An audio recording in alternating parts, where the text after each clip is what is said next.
Let your eyes close and allow yourself to sit comfortably, not rigid, but just comfortably and stable. And especially allow the breath to flow freely. And just allow yourself to drop inwards.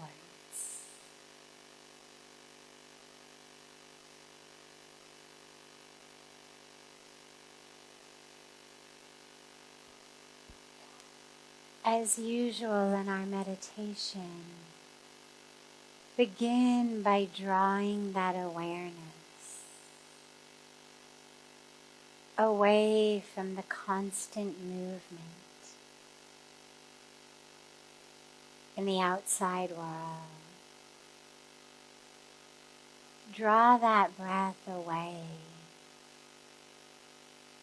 Drop that awareness away from the constant movement and change of the objects of the senses.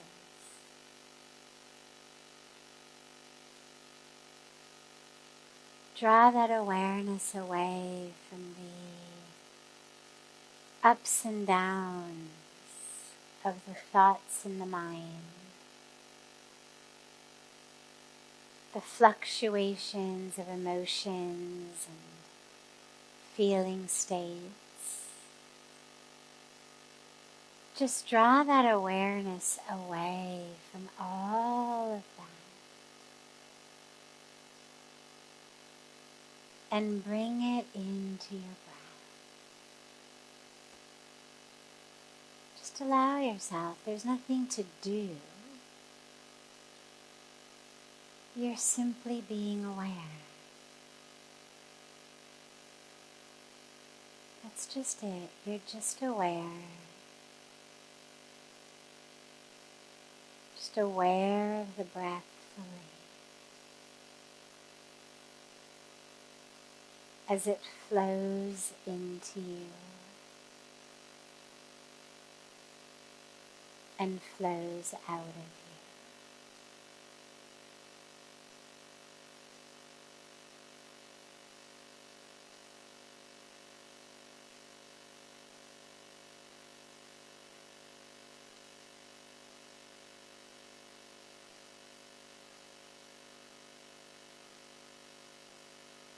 Most of the time when we focus on the breath, we focus on it in our lungs or our rib cage, high up in our chest.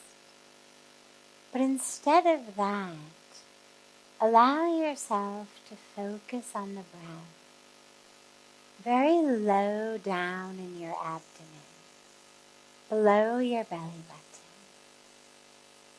Draw that awareness of your breath down from the rib cage and lungs and into this beautiful powerhouse of energy that's just below your navel. There's an energy center, a chakra, called the Swadhisthana chakra, which is just about 2 inches below your belly button. And I want you to draw the awareness of your breath there. So as you inhale, you can picture that energy center as a lotus flower. And as you inhale, picture the petals of the lotus flower of that chakra, that energy center, opening as you inhale.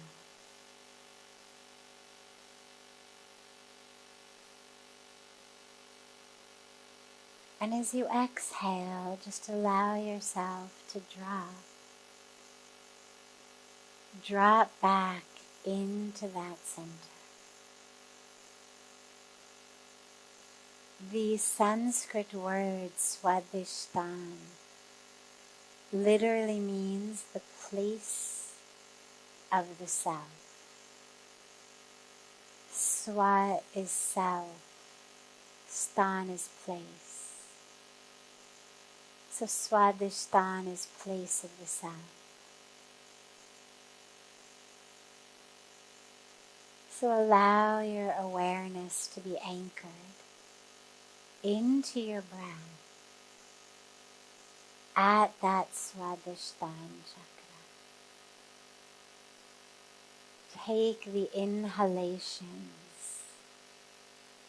and exhalations from there.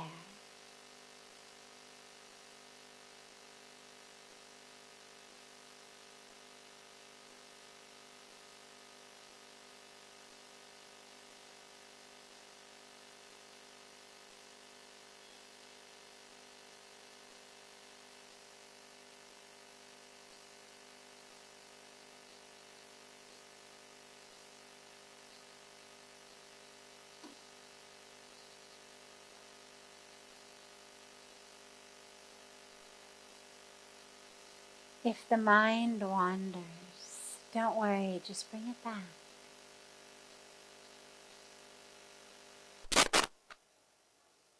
If you get distracted, don't worry. Just bring the awareness back to your breath. The outer world is always there with noises and smells and sensations. But allow yourself to have control over where your awareness goes.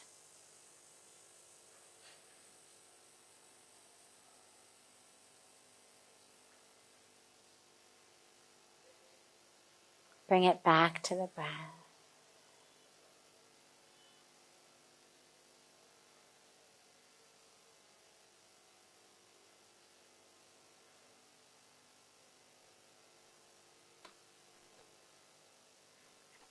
And on the next inhalation, as you inhale,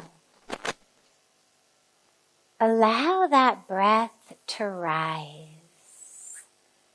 You inhale from the Swadhisthana chakra, and then allow that breath to rise through you. Allow it to rise through the energetic being,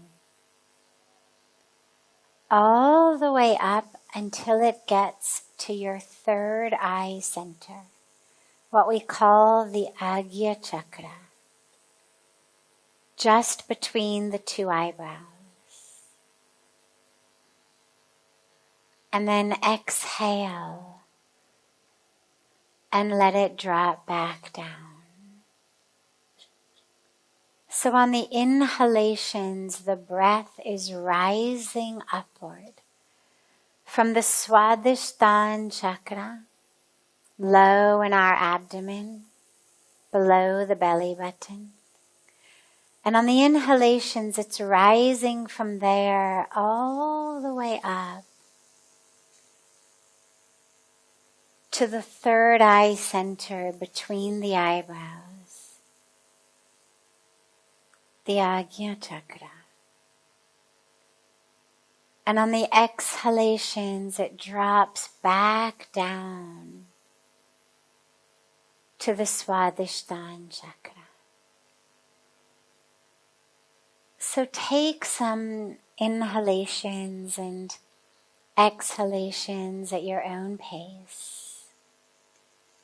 And if you can't carry the breath all the way up to the third eye on one smooth and unbroken inhalation, don't worry. Don't stress yourself, don't push it, don't strain it. Just allow the breath to rise as high as it can naturally and easily. And then drop it back down to the Swadhisthana chakra. But as you're doing that, keep the power of your intention on the third eye center. So even if the breath isn't actually rising all the way there, that power of your inner eye, the power of your intention, is focused on the third eye. So it's bringing all of that energy there. Just allow yourself to take some inhalations and exhalations easily at your own pace, moving between the Swadhisthana chakra and the Ajna chakra, between the low abdomen and the third eye.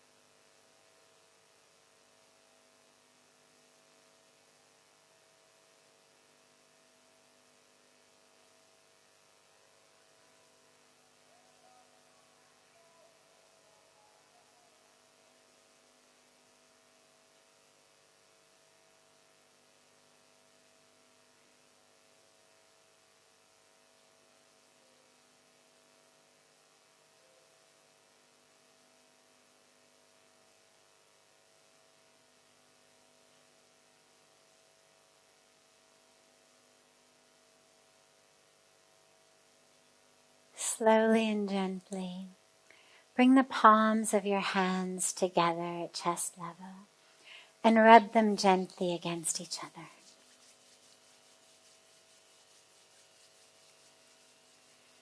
Press the palms of your hands into your closed eyes.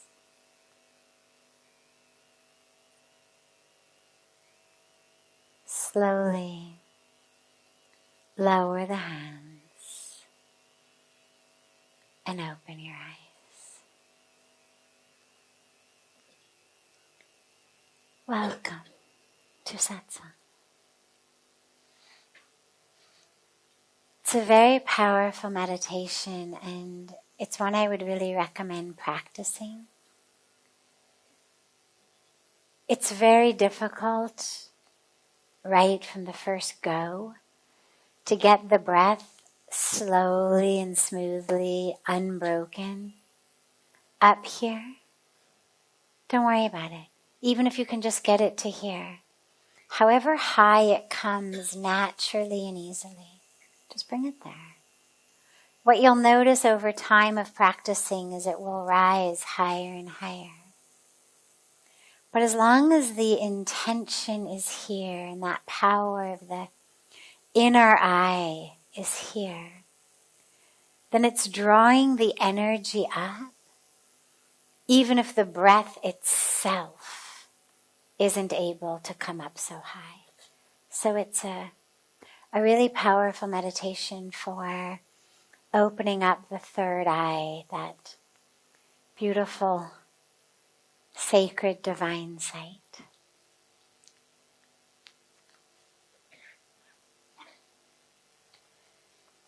And starting as always with a question from our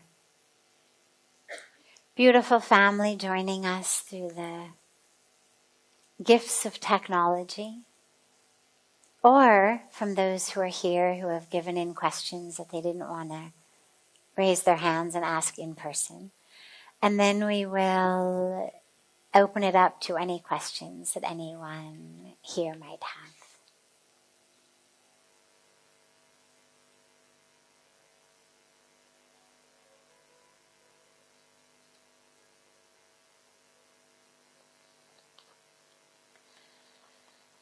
I attempted the practice of Neti Neti this morning and discovered I had a mental block against I am not my heart and I am not my brain matter, in that obviously I can't keep living if my heart stops, and I can't continue as me the me that I and others think of as me if I have a major brain injury.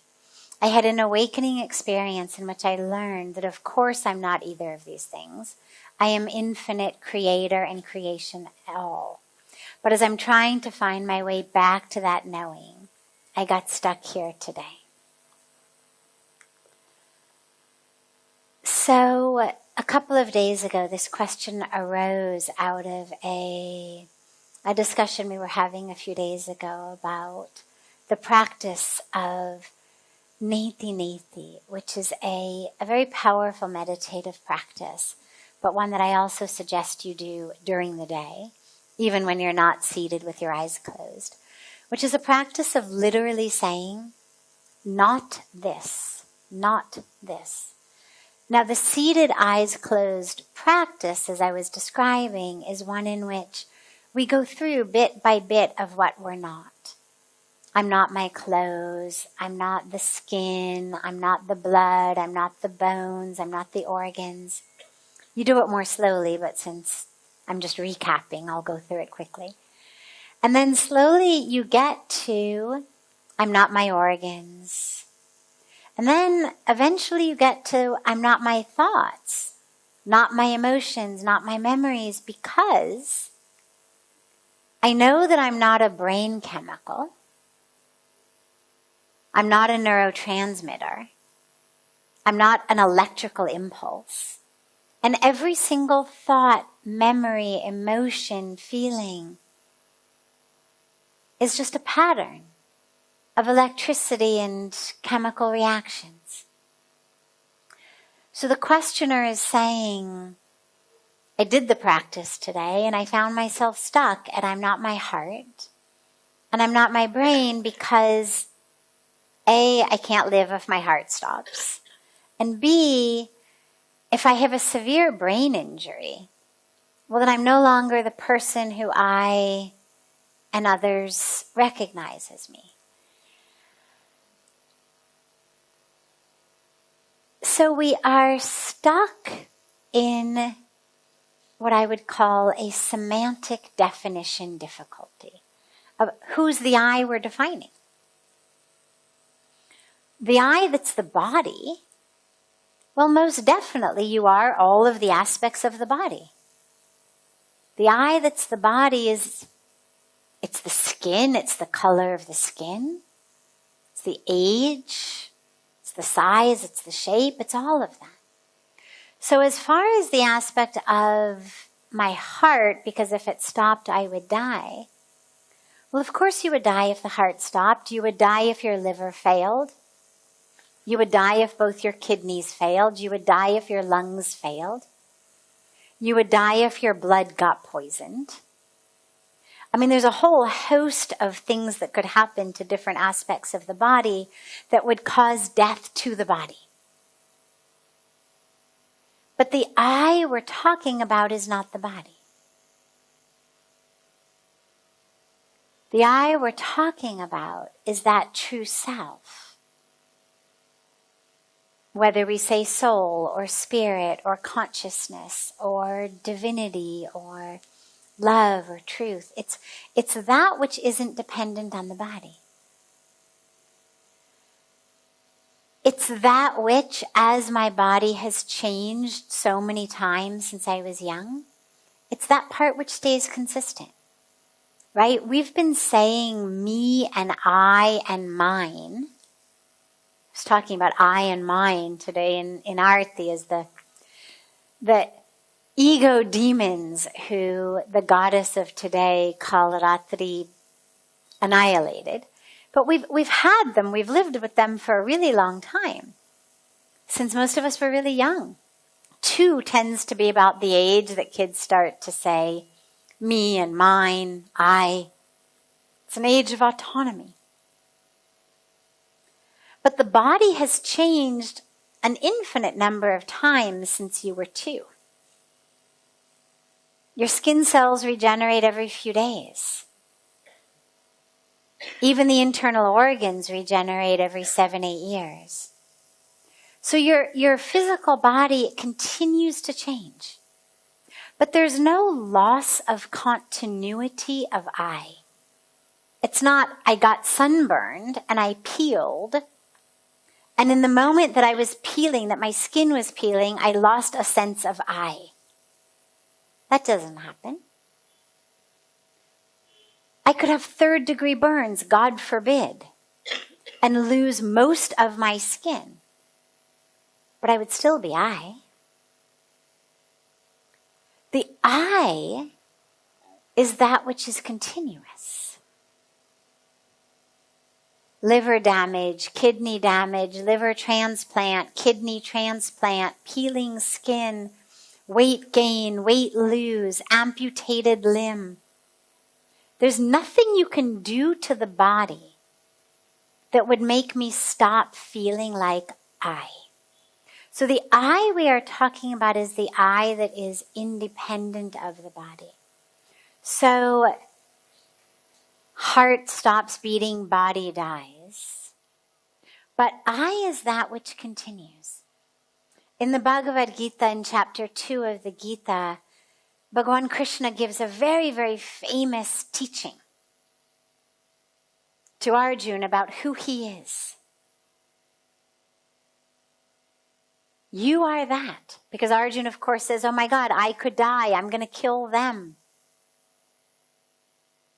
And Bhagavan Krishna basically says, in a more polite way, but basically he says, and who are you to suddenly be the one who gives life, who takes life? Who are you? You're not the giver of life or the taker of life. You're not that body that could die or the body that you might take. You are the one who cannot be burned by fire, who cannot be cut by knives, who cannot be wet with water or dried by the wind. You are the one who was never born and who will never die. It's that I we're talking about. So that's the heart issue. Then in terms of the issue of the brain and the idea that if I had a severe brain injury, well, I would no longer be the I that I recognize or that others recognize. And that's absolutely true.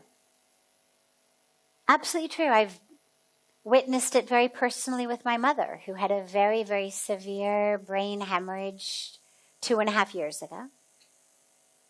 Has no memory of who she is or who any of us are. But she's still there. She's undeniably there. The fact that she couldn't tell you her name doesn't mean she's not there.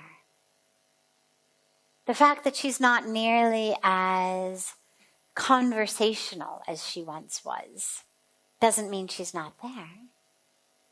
She's just there in a different way. Her personality isn't there.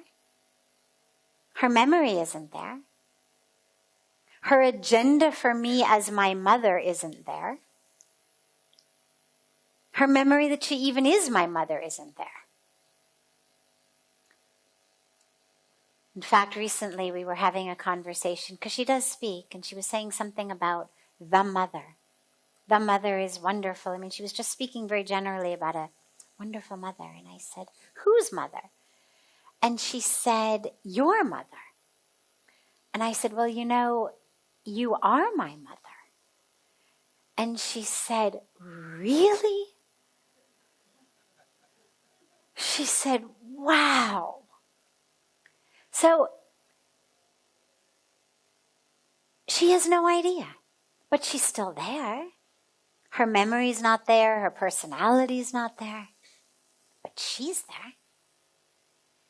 She can't do what she could do, but she's there. So even though her brain was severely damaged, devastatingly damaged, and it removed all of that you would have recognized as my mom. Other than physically, there is nothing else in her that you would say, oh yeah, that's my mom. I mean, every once in a while, maybe every 6 months or so, she'll say one line out of the blue that just cracks us all up because suddenly it sounds like mom's back. But Otherwise, there's nothing about her that you would recognize. But she's still there. Because she's not her personality. She's not the brain that was damaged. In the same way that if you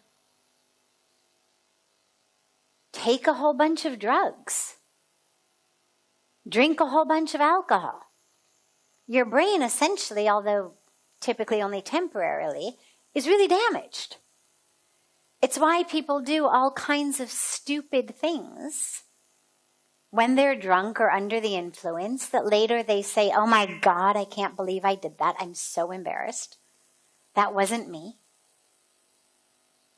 They say to their friends, why did you let me do that? That wasn't me.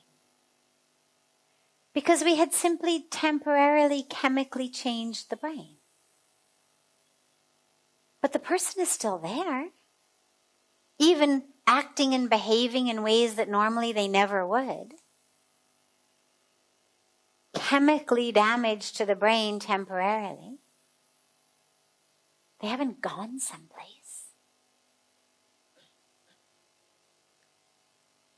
And so Neti Neti is the practice of recognizing I'm not my personality. I'm not that which people recognize. I'm not my intelligence. I'm not my sense of humor. I'm not the jokes that I tell.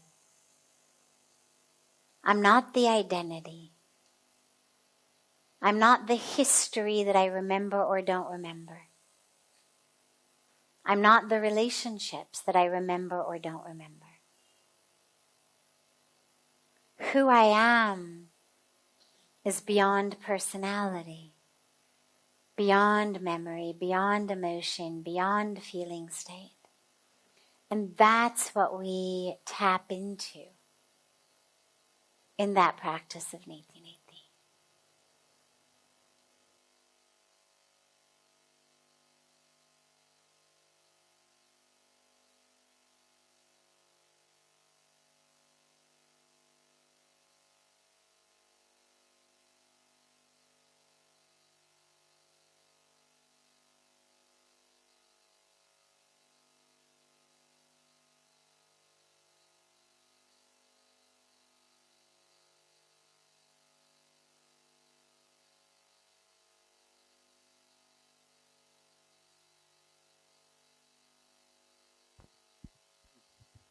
Thank you.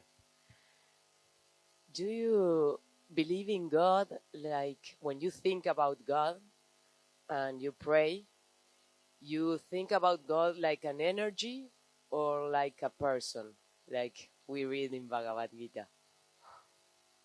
Thank you.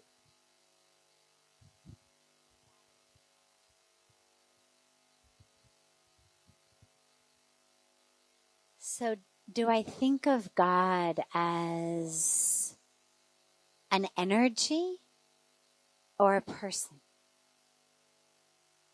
Yes. Not a person as in a finite individual who sometimes I can find and sometimes I can't. Not a person with likes or dislikes or wants or desires or fears or any of that.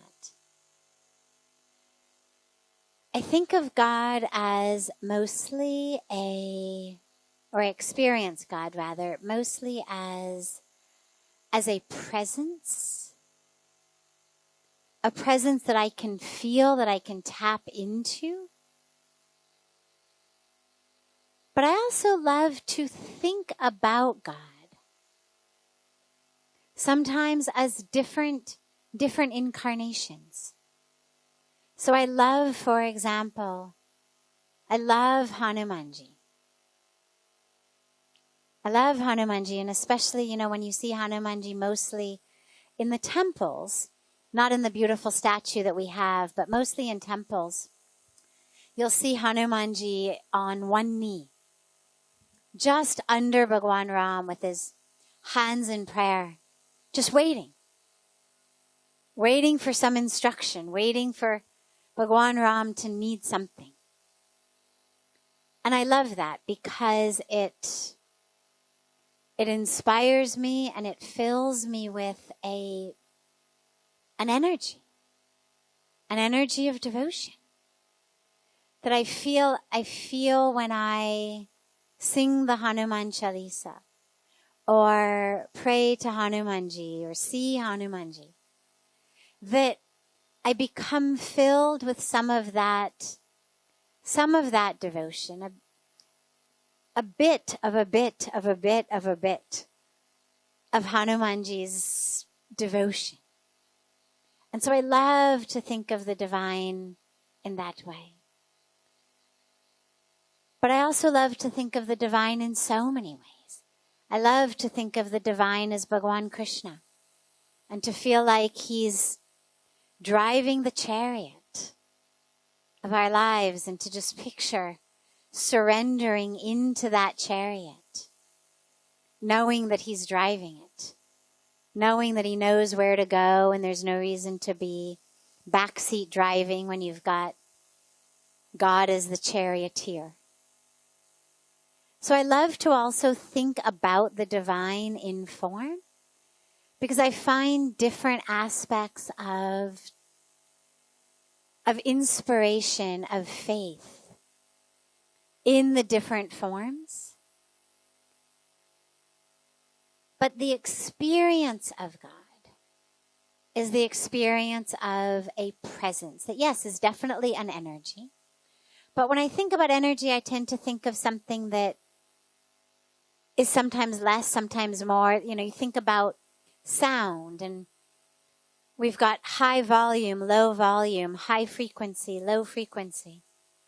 Or you think about light, and sometimes bright or dim or blue light or infrared light. And whereas for me, the experience of God is much more just a presence that has energy, of course, but that isn't a constantly changing energy in the way that most of the energy when we think of it in the world is.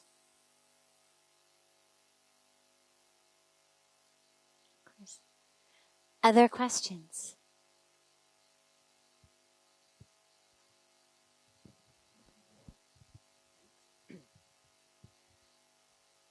Sadhviji, I was watching your video this afternoon on today, day 7,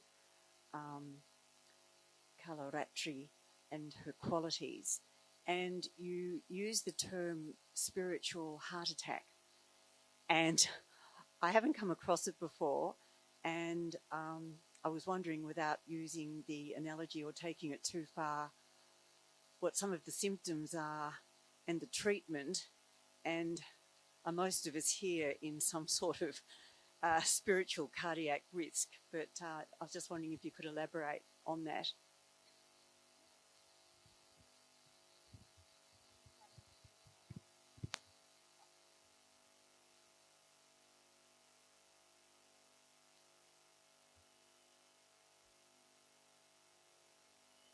Thank you.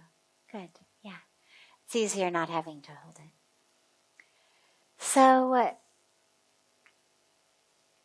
spiritual heart attack. I speak about a spiritual heart attack a lot when I'm talking about us being freed by that aspect of the divine, whether it's the Divine Mother, like today as we celebrate Kalaratri, or when we speak about Lord Shiva, as that energy that clears us. I think about it also with Ganga, that energy that washes through us, removing that which is keeping us stuck. So, in a physical heart attack, we have a physical heart attack because our blood vessels are clogged. The blood is there. There's no problem with the blood at all. But the blood vessels are clogged. junk, plaque, cholesterol. In that clogging of the blood vessels, the blood cannot flow through. So we have a heart attack. Spiritually, this happens when we are clogged up with junk, meaning false identities, the whole story that we tell ourselves about who we think we are. It clogs us up from grace. We pray for grace. But grace is there, like the blood is there in our bodies. But the channel gets clogged up. And it gets clogged up because of these false identities. It gets clogged up because of expectations that are either I'm waiting for them to be fulfilled, so I'm all nervous and stressed and holding on, or my expectation's going to be fulfilled. Or I'm frustrated and upset because they haven't been fulfilled. It gets clogged up because of attachments. We get very stuck with what we want, how we want it, when we want it. It gets clogged up with grudges. Who we're angry at, why we're angry, how the world has somehow injured us in some way. These are just some of the examples, but they clog up that channel so that grace is there, but we are unable to open to it because we are so stuck and clogged with this muck of I-ness and mine-ness and my story and here's who I am and here's why I can't, all the stories we tell ourselves. That's when you get a spiritual heart attack. And I would say the symptoms and signs of it are when you feel like you're unable to experience grace. When you're in that state, I think it was Albert Einstein who said there's two ways to live. Either that everything's a miracle or nothing is a miracle. And when you're in that state of nothing is a miracle, you're clogged. When you're in that state of it's all up to me, it's all about me, it's all up to me, you're clogged. When you find that your list of things that you need in order to feel okay every day is increasing and increasing. I need you to act in this way. I need you to be in this way. I need this to happen at this time. I need this to happen in this way. And that somehow, if any of those things doesn't happen in the right way, I can't be okay. And it comes out in our world as in, the reason I'm angry is because you. Or I was so peaceful and so happy and then you came home. Or then you said this, or you did this. Those are ways of knowing that your channel is clogged. And what's beautiful is it gets unclogged when we surrender it. No anesthesia needed, no big bypass surgery, no hospital stay, no expense. But we just really consciously and deliberately ask the universe, ask the divine to free us of that junk that is clogging us up. And we exhale and we let go and we forgive and we move on. And we ask ourselves all the time, is it worth it? Is this thing that I'm attached to, is this expectation that I have, is it worth the amount of stress and strain that it gives me? Is it worth it? Yes, I would much prefer that my kids kept their room clean. And Is it worth the stress that I go through every single day when their rooms are messy? Probably not. Yes, I would prefer that this person behaved in this way, or that this happened in that way. But when it doesn't, is it really worth my peace, my joy, my mental state, my spiritual freedom and openness to grace, just to make the world dance according to my tune? A spiritual heart attack to me, and I've certainly had plenty of them, fortunately none fatal, but they feel very much like a death grip on life. When you feel like you just can't let go. Your mind may know you want to.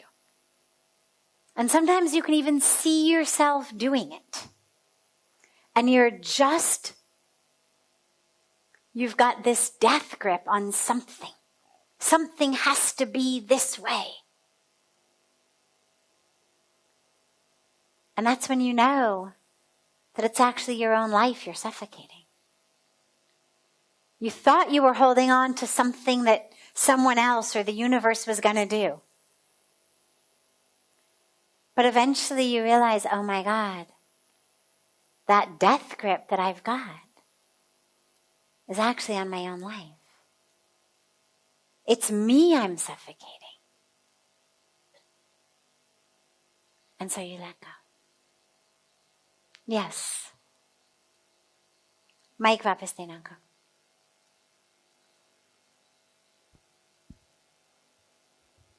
I was wondering, as you were speaking about people completely clogged up in ignorance, and so I was wondering, in terms of what you're saying, is that really predicated on having some level of self-awareness and self-inquiry? Or for those steeped in ignorance, could it be something catastrophic that then brings them to their awareness?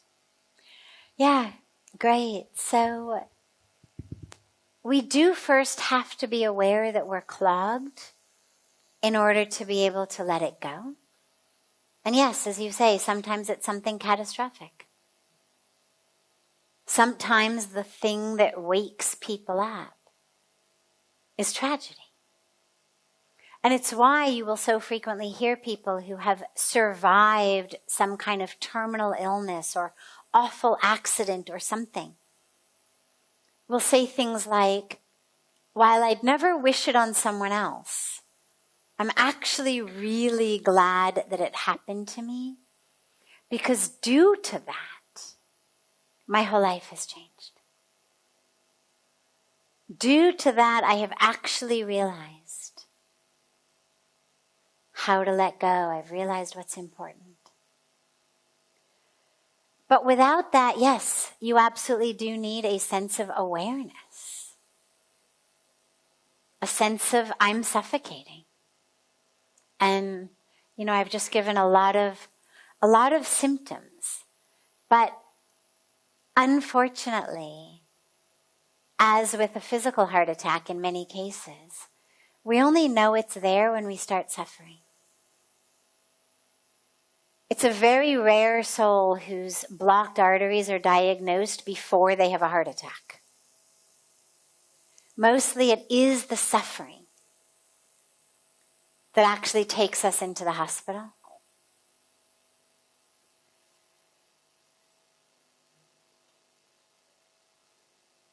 When we're aware that we are suffering spiritually,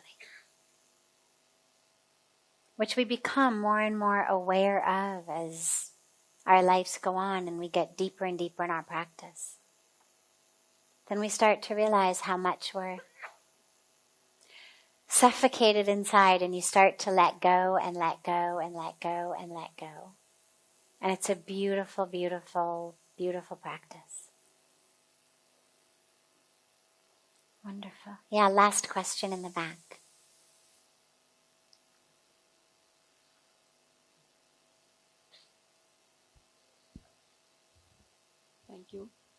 So once you've realized that you're spiritually, on the path to a heart attack and you want to change it, uh, I have found it very difficult to practically apply what you're saying. So uh, I agree to everything that you said right now about letting go. But what is letting go? What does it actually signify? You let go of the person, the behavior, your reaction. How do you implement it in your day-to-day life?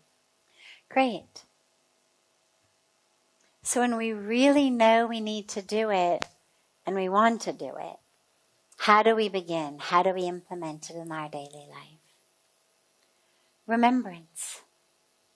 That's all it is. It's just about remembrance. If, for example, because we work with different things spiritually. Sometimes we're working with mindfulness, sometimes we're working with letting go, sometimes we're working with loving kindness. We're working with different things, different aspects. But whatever it is, it's all about remembrance. Oh yeah. To be loving. Oh yeah. To be mindful. Oh yeah. To let go. And I recommend setting up your day in such a way that you have a lot of reminders. For example, every time before you drink or eat anything, just take a moment. You're about to pick up a glass of water. And just before you do, just before you pick it up, you take a moment. And you allow. You drop in. You just remember. For the beginning, you have to keep remembering, but then it becomes automatic. For me now, every time I pick something up before I drink it or eat it, there's just an automatic, momentary dropping in. But the other piece is you have to be prepared to let go of that which is keeping you stuck. It's not enough just to remember, you have to actually be willing. Because there are a lot of things that your spiritual life is not going to happily coexist with. Certain relationships, certain ways of being in relationship, certain ways of thinking, ways of speaking, ways of acting, ways of living.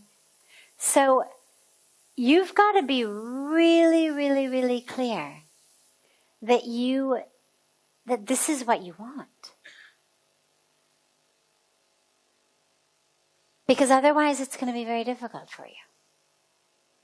So if you've decided, for example, that you want to be free, that you want to let go of that death grip, well, the next time you are just about to yell at your child, your spouse, your friend, your partner, somebody on the freeway who cut you off, just when you're about to yell at them because they did something that you didn't want them to do, you've got to catch yourself.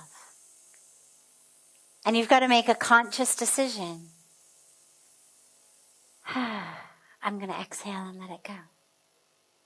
And a lot of times we're not prepared. So, but oh my God, if I don't tell them off, how are they going to know how I feel? They'll keep doing it. Well, but if I don't, I had to. I mean, the guy is a danger on the freeway. I had to flip him off and scream at the top of my lungs. So you've got to be prepared to let go of that which is blocking your spiritual channel. If you're holding on to a grudge, somebody hurt you, somebody betrayed you, and you're holding on to that, you've got to be prepared to let it go. And a lot of us feel like, well, who would I be without my grudges? They define us in so many ways. And somehow maybe if I let go of this grudge, then is that me telling the universe that I think it's okay that this person hurt me? And so we don't want to let go. And so what's most important is that you consciously decide you're going to let go. And you've got to do it really consciously and really deliberately and recognize these things I'm holding on to are what's keeping me stuck. I've got to let them go. And by the way, you can always pick them up again. If it turns out that what I'm saying is wrong, you'll pick them up again, get angry again, shout at people again, hold grudges again. You've got full freedom. But you've got to give it a try. What would my life look like if I just learned to exhale? If I just let go of this death grip on everything around me and on myself? Then you set your reminders. Beautiful. Have a beautiful rest of your evening. We can start with your question tomorrow. We'll start with yours tomorrow, okay? A beautiful, beautiful evening to all of you. And just as a reminder, we have this very beautiful Ram Leela dance drama being performed down on the Ghat, where we have the Ganga Arati, but to the left of that, on the flat Ghat. And it runs from 8 to 10 every night for 5 nights. And you are more than welcome and encouraged to join us there. Even if you don't speak Hindi, don't worry. The dances are beautiful. The drama is beautiful. So we encourage everyone, after you've had dinner, to go down and enjoy the Ram Leela. And have a beautiful evening, and so much love to you.